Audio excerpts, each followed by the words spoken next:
Tome, to je dobře, že jdeš. Už jsem se bál, že se tě nedočkám. Dobrý den, pane. Co se děje? Ale představ si.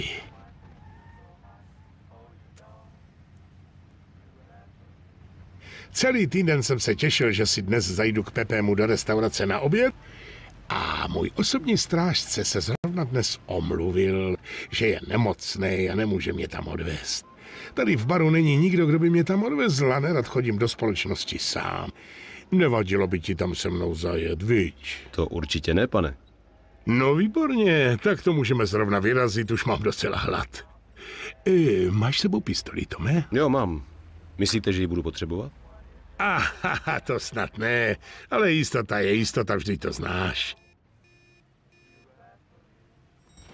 Tady máš klíčky.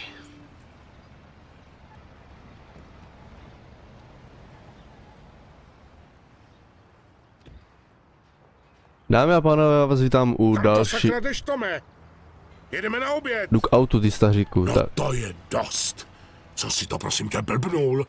One eternity later.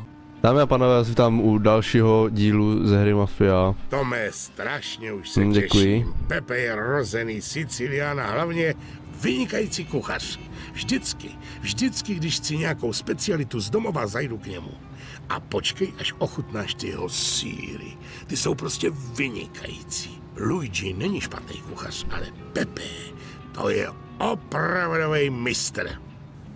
Jsem říkal, já vás vítám u dalšího dílu ze hry Mafia. Jedeme na oběd se Salierim, protože Carlo nemůže. Má, nevím, zácpu asi.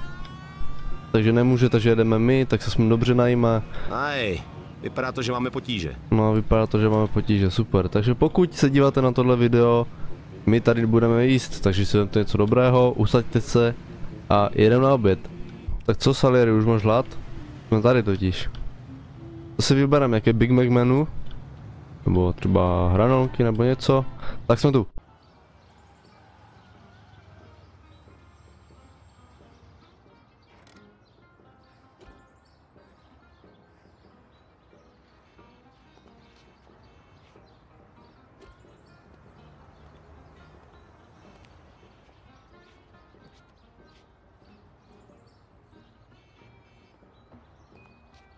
Konečně. Mám hlad jako vlk.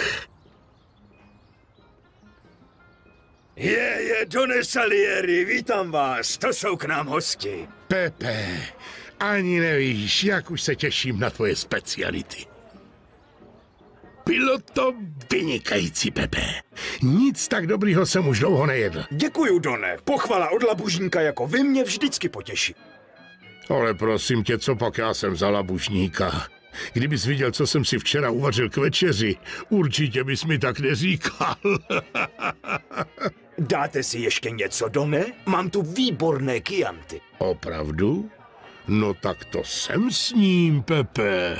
Hned to bude, pane. Bylo to vynikající, pane. Budu se muset někdy zajít se Sárou. A tak to bys určitě měl, Tome. Jenom pozor, aby se Sára neurazila, že vaří hůř než Pepe.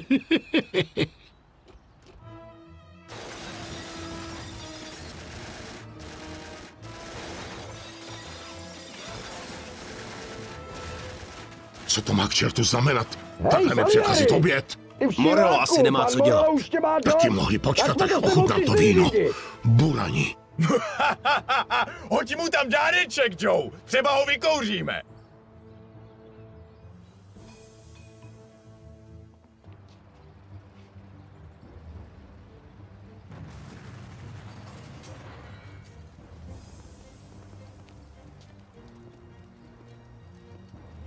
Pracovat pro vás je velice zajímavé, pane. Cože? Vůbec tě neslyším, byla to hrozná pecka! Ano, pane.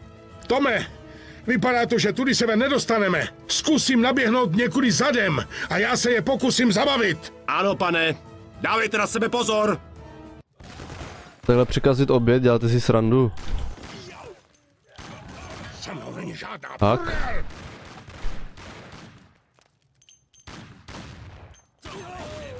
Ty vole.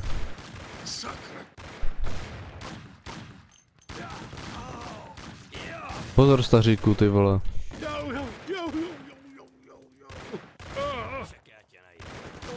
Se mnou není žádná prdel!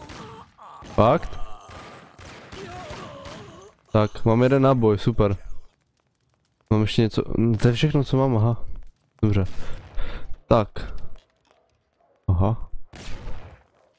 Aha. No a co teď? No. Já už jsem bez nábojů jako chlapci, ale... No, pěkně. Pěkně. Ty vole, tak Salieri mi teďka zachránil prdel, dobře ty.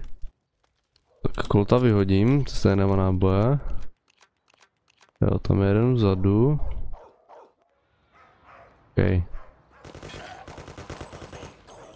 Dobrý. Tak, nebreč.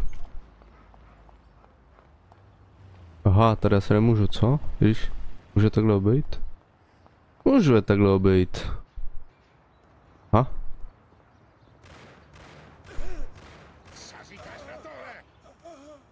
Ty vole, tak ten Salieri mi to vůbec nepotřebuje? Dělá všechno sám? Tak. Ještě někdo? Díky bohu, zvládli jsme to. I když mě ještě teď píská v uších z té rány. Musím říct, že máš docela odvahu, Tome. Zachránil si mi krk. Díky. Vy taky nejste nejhorší, pane.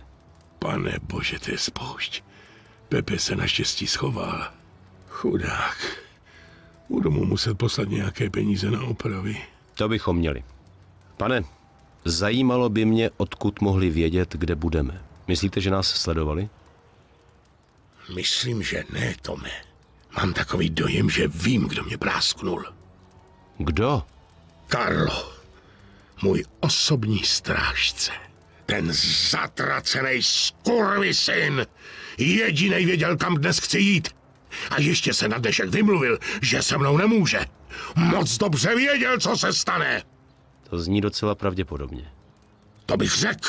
Roztrhnu toho parchanta jako háda. Carlo bydlí v činžovním domě v Malé Itálii, kousek od našeho baru. Ten dům má dole pizzerii. Jedeme. To je ale svině ten Carlo, tak počkej, si tu poberu náboje ještě, kdyby chyblo náhodou. Tak, jdem. Tyva Salieri, ty jako dobrou mužku si měl, ty vole, to jako... Vůbec si mě nepotřeboval tam. Ještě si mi zachránil prdel, vole, s tím gangsterem, co měl Thompsona. Ještě, že ho zabil, jinak bychom byli mrtví asi oba dva. Tak, jdem teda za Karlem. A jdem mu vysvětlit, jako, že tohle se nedělá. Tak mu asi nejde nic vysvětlit. Tak, Karlo, už jsme tu pro tebe. Doufám, že jsi doma. Že jestli ne, tak to nebude úplně dobrý. Tak, nazdar. Dobrý den. Jak vám to jde? No, vy jste šikovná, ty vole, tu se praší, fuj. Ty vole. Carlo! Ty parchante! Pane bože. Jdeme si pro tebe! Tak jdeme na to, Tome. Vyraž dveře, Z radostí. jdeme tam a toho parchanta odděláme. Aha, Utíká nám po požárním schodišti. já vím, Dostaň ho! já jsem ho viděl, neboj se. Milujte se, mám rodinu. Aha, Chcípneš, hajsle. Prosím, spíjte mě. Teď chcípneš, hajsle. Tak pojď ty parchante. Teď chcípneš, hajsle. co jsi v květinkových trenkách, ty vole? Aha. Držte hubu, ženská, nebo vás taky sejmu! To je debil. Zavolejte někdo policii! Zap toho hajzla, Tome! Halo? To už asi nebyl on. Víte co, pane? Co? Ještě nikdy se nezabil chlápka ve spodárech. Je to nic. Já taky ne, všechno je jednou poprví. To vidíš, stávkování není žádná legrace. Ale koho pak to tady má? Zdravím tě, bratříčku. Co pak to zas provádíš za neplechu? Ale tady pánovi se zdají finance naší odborové organizace příliš neprůhledné a chtělo by se mu stávkovat. Vždycky říkám lidem, že stávka je špatná věc. Moc špatná. Pokud ovšem není řízená mým drahým bratrem za určitým vyšším cílem. Tohle vám neprojde! Chlapi vám ukážou! Myslím, že bych jejich odvahu nepřeceňoval. Vy svině! Ale kvůli této diskusi jsem bohužel nepřišel. Teď dostaneš několik, doufám, že podnětných impulzů k přemýšlení o principech, na jakých pracují odbory v této svobodné zemi. Pokračujte, chlapci. Co tě k nám přivádí, bratře? Salieri je naživu. Cože? Jak to mohl přežít? Bohužel, pokud vynecháme jeho osobně, tak se nemáme koho zeptat, co se stalo. Naši muži jsou mrtví, návštěvníci restaurace jsou mrtví a ten práskač Karlo taky. Mohl bys už konečně držet hubu? My se tady pokoušíme bavit. Běž do Takhle se s prdele! panem Morelem nemluví. Hulvát. Pane bože, měl tam být sám. Jak by mohl takovej dědek zabít tolik našich chlapů? Je stejně starý jako já, takže bych ho tak nepodceňoval. Ale sám tam asi nebyl. Myslím, že teď právě plánuje, jak se nás zbaví. Co budeme dělat? Zkusím něco vymyslet. V každém případě si dávej dobrý pozor. Teď po nás určitě půjdou jeho nejlepší lidi. Takže jsme ve opravdové válce. To už jsme dlouho, ale teď víc než kdy předtím. Dobře se opatruj, bratře. Pane, vypadá to, že už má dost. Co máme dělat? Doražte ho a hoďte do moře.